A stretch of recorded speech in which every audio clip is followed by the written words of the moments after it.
তো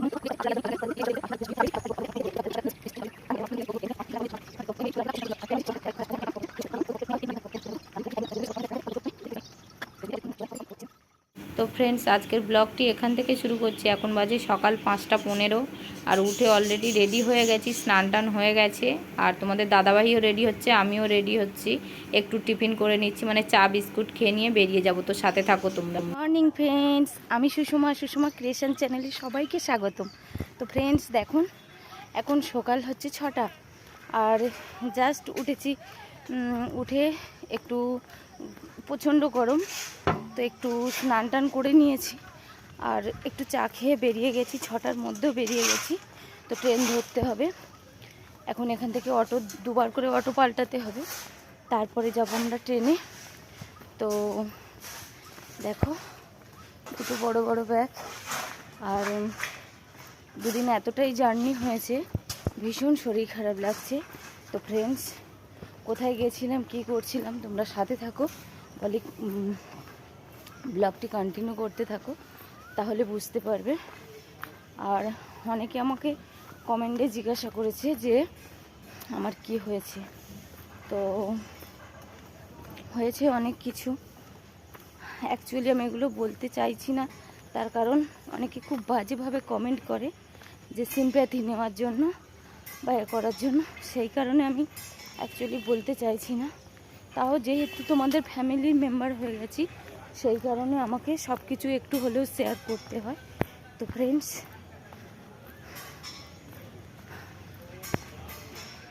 আজকে সকাল থেকে ব্লগটি শুরু করছি, সাথে থাকো। এখন ট্রেন ধরে কোথায় যাব, কোথায় আছি, আর এখন যাচ্ছি অটো স্ট্যান্ড অটো ধরবো বলে। তো বন্ধুরা সাথে থাকো।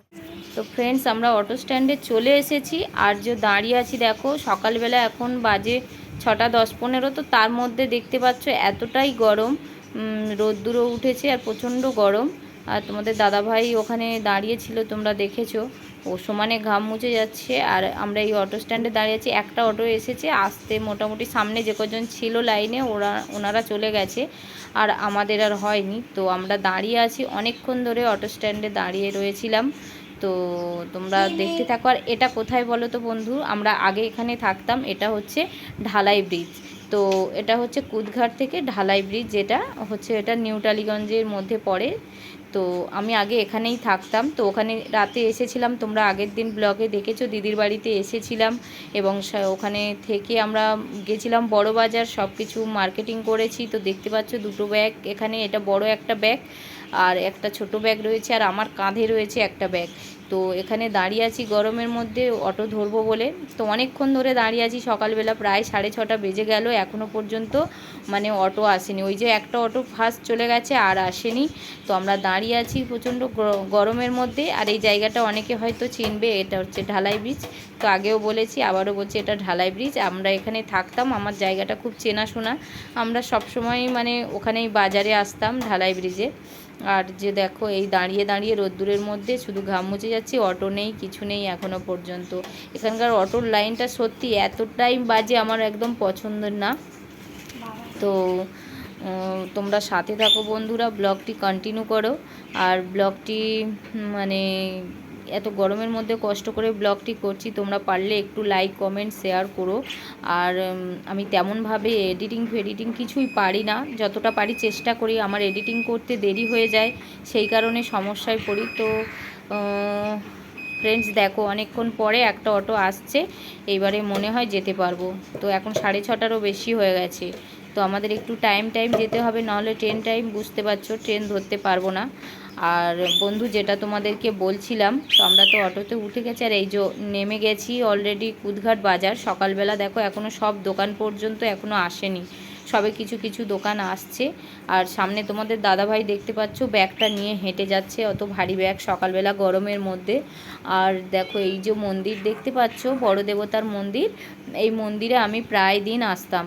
তো তো তারপর ওখান থেকে আসার পরে আমরা পাই না, মানে অটো বা কিছু পাচ্ছিলাম না, আর এত সকালে তো মেট্রো খুলবে না, সেই কারণে আমরা মেট্রোতে আর গেলাম না। তো আমরা দুজনে রিক্সা ধরে নিয়েছিলাম, রিক্সা ধরে নিয়ে আমরা আছি এখন ওয়্যারলেস। তো ওয়্যারলেস থেকে আমরা যাচ্ছি রিক্সায় করে। তো আমি আর দাদাভাই একটু গল্প করছিলাম যে এইটা এই কিনা ওইটা ওই কিনা, আর কোন রাস্তাতে একটু ঘুরে রাস্তা দিয়ে নিয়ে যাচ্ছিলো। তো আমরা বলছিলাম যে এই রাস্তাতে দিয়ে একটু ঘুরে হবে, তো বলে দুজনে গল্প করছিলাম।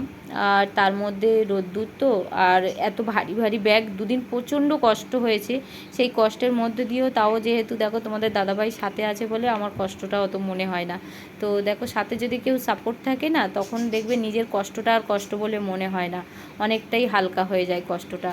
তো সেখান থেকে মোটামুটি দুজনে ওই গল্প করতে করতে আসছি। আর দেখো এইটা হচ্ছে রিজেন্ট পার্ক থানার কাছে, তোমরা হয়তো চিনতে পারবে, রিজেন্ট পার্ক থানা ওয়্যারলেস মাঠ, ওখান দিয়ে আমরা পাস হব।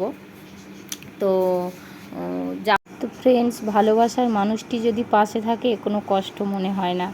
তো আমরা মোটামুটি গল্প করতে করতে প্রায় গন্তব্যস্থলের দিকে এগিয়ে যাচ্ছি। আর এই যে দেখো, এটা রিজেন্ট পার্ক থানা, তোমরা অনেকেই চেনো। আর দেখতে দেখতে আমরা চলে এসেছি প্রায় সেই তোমার হচ্ছে গিয়ে রানীকুঠি। তো রানীকুঠিতে এখন অটো স্ট্যান্ড থেকে যাচ্ছি। আর বন্ধু, এখানে আমরা যাব হচ্ছে কি বাঘাযতীন স্টেশন। তো বাঘাযতীন স্টেশন, বাঘাযতীনের অটো ধরবো, অটো ধরে তারপরে যাব। তো বন্ধুরা সাথে থাকো, আমাদের ব্লগটি কন্টিনিউ করো। আর যদি ভালো লাগে ব্লগটি অবশ্যই লাইক কমেন্ট শেয়ার করো তোমরা। তো ফ্রেন্ডস, আমরা বলতে বলতে চলেও এসেছি বাঘাযতীন স্টেশন। দেখতে পাচ্ছ এটা বাঘাযতীন স্টেশন। আর বাঘাযতীন স্টেশনে এসে তো আমি একটু দাঁড়িয়ে দাঁড়িয়ে সব কিছু দেখছিলাম। অনেক দিনের চেনা, কারণ আমি এখানে সবসময় মেকআপের ক্লাসে আসতাম, আমার ম্যামের বাড়ি এখানে। তো সেই জন্য বাঘাযতীন স্টেশনটা খুব আমার চেনা, অনেক দিন ধরে এসেছি আমরা।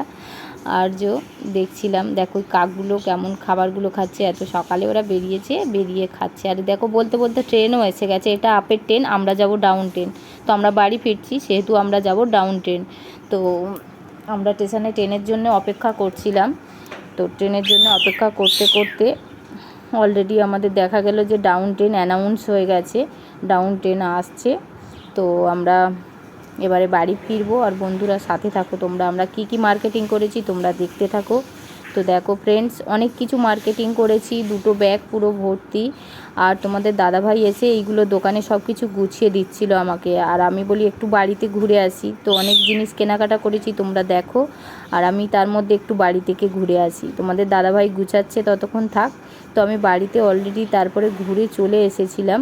তো আসার পরে মোটামুটি দোকানের সমস্ত কাস্টমারও আসতে শুরু করে দিয়েছিল, কারণ হাটবার ছিল, সেই কারণে দাদাভাই ছিল। আর এদিকে কাস্টমারও আসছিল, আমি টুকটাক করে কাজও করছিলাম। কাজ করতে করতে তো বাড়িতে গিয়েছিলাম, একটু আমি চেঞ্জ করে। তো দুদিন জার্নির পরে ফিরেছি দোকানে, আর এখনও বাড়ি ফিরিনি। তো তার মধ্যে টুকটাক কাজ চলছে। আর অবশ্যই বন্ধুরা দেখো আমার কাজগুলো, যদি আমার কাজ তোমাদের ভালো লাগে, তোমরা কী রকম কাজ দেখতে চাও তোমরা অবশ্যই জানাবে। আর আমার কাজ ভালো লাগলে অবশ্যই লাইক করো তোমরা। আর কে কাজ শিখতে চাও বা কে কোথা থেকে আমার কাজটি দেখছো, আমার ব্লগটি কেমন লাগে অবশ্যই তোমরা জানাবে।